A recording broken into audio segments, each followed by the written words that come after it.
Meron lang akong ipakita sa inyo na isa sa pinakamagandang nagawa ko para sa Pilipinas. At ito'y isang project noon sa Bicol. At tapos na yung airport nila. Masabi ko mas hindi nakakalahati ang Davao. Talagang maganda. I think next to Cebu,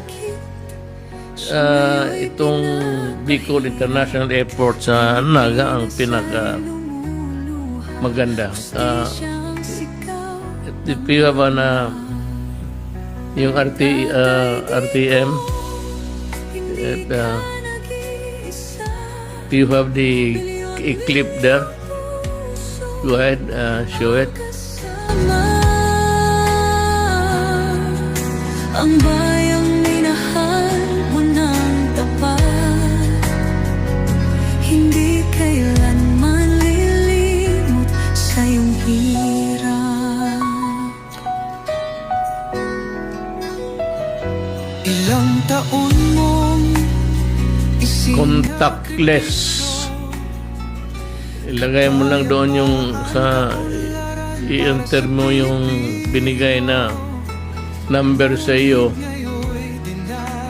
I-text mo lang, lalabas yung arrival, departure o arrival departure card